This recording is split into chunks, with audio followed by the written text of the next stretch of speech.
see if it's working, dear. Ready? Well, he's your boyfriend. There you go. There.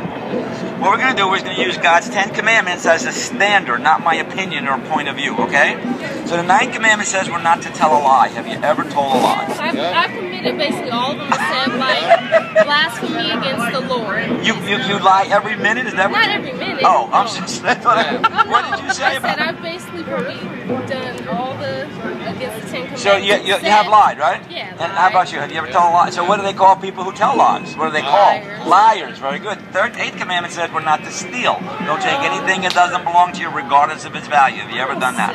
Yes. He says yes. When I was little.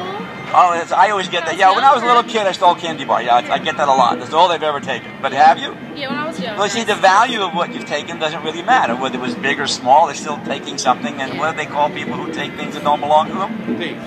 Thieves, very good, right? You'd be called a thief if you take something that doesn't belong to you. 3rd commandment says we're not to commit blasphemy. That's you take a holy God's name and you use like a 4-letter filter, JC, GD, OMG. People are texting that like crazy now. I said, oh my gosh. Oh, you threw that in? Okay, so you never said JC in anger or GD? Yeah, okay. That's called blasphemy. I get mad when people say that. I say that. I say that's blasphemy. I say that's. You have said it? I mean. No, I say that to people. I say that's blasphemy. Oh, okay, good. You know that, so you don't. Let's go. Okay, so you haven't said it, but you have. It's called blasphemy. Well, that's the scary part. What? You're right. Because in the Bible it says God will not hold him guiltless who takes his name in vain. Just think about it. If you did it once, you'd be in big trouble. How many times do you think people do it continually? And I hear people talking all the time, and almost every other word of their mouth is a swear word. Am I right?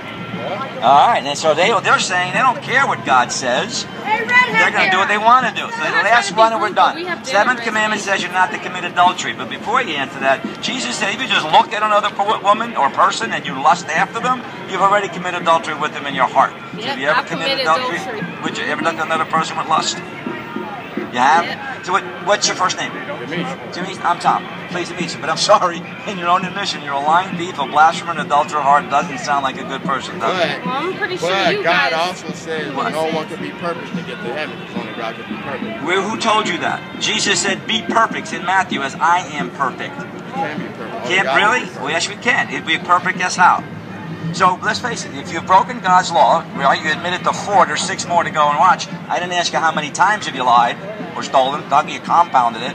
So if you were to face God, some drunk jumps the curb here and he kills us, you're facing God tonight. How do you think he'd find you based on those commandments? You've only done 4. You think you'd be innocent or guilty? What do you think? I'll be guilty. You'd be guilty. If you'd be guilty, then where would God have to send you, heaven or hell? He'll send me to heaven because I took Jesus into my heart. He would send you to heaven because you got Jesus in your heart. So that's all you have to do? Is just have Jesus in your heart? Huh? I know it's not easy, but I know it's not hard either. It's not easy, it's not hard. Is that what you just said? Not easy, it's not hard. I don't get that one. Hold on. There's 2 things that God gave us a provision. You know John 3:16 then. So basically, what do you think? You know John 3:16? Just basically tell us what's your way to get into heaven. There's not my way, it's what Jesus said was the way to get in. It's 2 things. You have to, not me, Jesus. In Luke 3:3 and Luke 3:5, Jesus said you must repent. Unless you repent, you will perish. That's twice he says it, and it goes on and on about all the New Testament. Paul says it, Peter says it. So there's 2 main things. You have to repent, and then you have to trust in Jesus Christ alone for the forgiveness of your sin. But to justify what you do is saying, well, we can't help the way we are, and God's loving and forgiving, and he's going to let us go, so it means you can continue to live in sin. See, it doesn't make sense. Now, you guys, what, boyfriend and girlfriend? Have you kept her pure? Yes, I have. So you haven't fooled around? No. That's none of your business, actually. Ah, but God knows about it. Can't lie to him. Smart ass girl.